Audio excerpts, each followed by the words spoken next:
susu. Menari. Susu murni nasional. Kembali lagi di Sebat, Selasa Bahas Obat.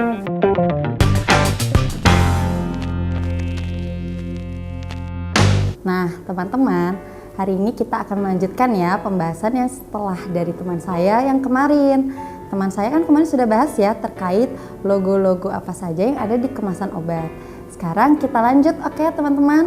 Yang pertama kita akan bahas terkait boleh tidak sih obat-obatan digunakan bersamaan dengan susu dan juga teh. Jawabannya ada banyak nih, penasaran kan?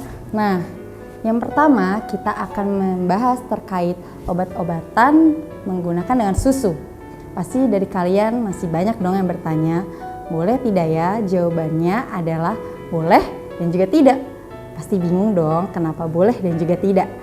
Alasannya adalah yang pertama boleh nih, karena obat-obatan itu bersifat iritasi atau mengiritasi dari lambung atau menyebabkan yang lebih sering kalian kenal adalah tukak lambung ataupun mah ataupun nyeri lambung nih.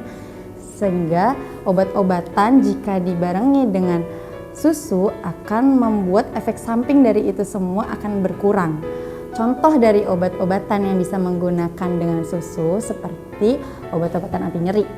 Nah, obat-obatan anti nyeri biasa kalian tahu nih seperti NA-diklofenak atau natrium diklofenak, ada ibuprofen, kemudian kalium diklofenak ataupun yang lainnya ya teman-teman. Nah, obat-obatan tersebut akan mengiritasi lambung kita nih kalau kita minumnya cuma dengan air putih, sehingga kita lanjut peminuman obat tersebut bersamaan dengan susu untuk mengurangi dari tukak lambung atau rasa nyeri yang dirasakan saat meminum obat tersebut. Nah, dilanjut ya sobat-sobat, obat-obatan yang tidak boleh digunakan bersama dengan susu, contohnya seperti antibiotik. Contohnya nih, antibiotik golongan tetrasiklin, seperti obat-obatan jerawat nih, yang kalau misalnya kalian punya keluhan jerawat yang parah itu seperti dosisiklin ataupun levofloxacin ataupun obat tetrasiklin, kemudian monosiklin, itu tidak boleh digabung bersama susu karena akan menurunkan dari efektivitas dari obat itu sendiri. Jadi nanti malah sayang ya, yang tadi udah saya sebutkan. Jadi kasihan deh nanti tubuhnya bukannya malah sembuh, malah makin parah bisa-bisa. Nah, kita lanjut nih. Boleh nggak sih obat digabung sama teh? Nah, jawabannya nggak boleh. Kenapa nggak boleh?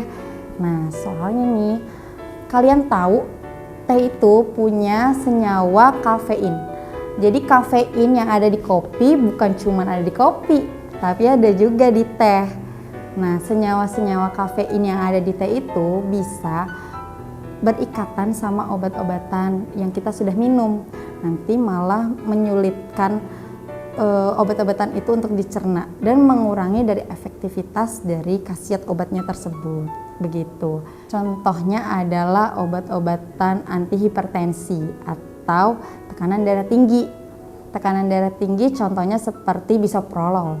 Mungkin kalian tahu ya, bisoprolol itu kan sebenarnya untuk menurunkan dari tekanan darah tinggi kita.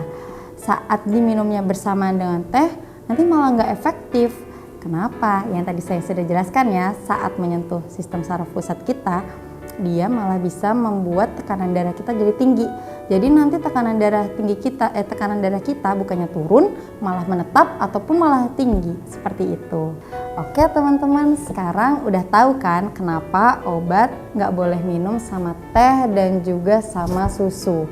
Kalau misalnya kalian mau tanya lebih lanjut, boleh tanya obat, tanya apoteker. Dan ingat ya, tanyanya harus di instalasi farmasi RSUD Kota Bekasi.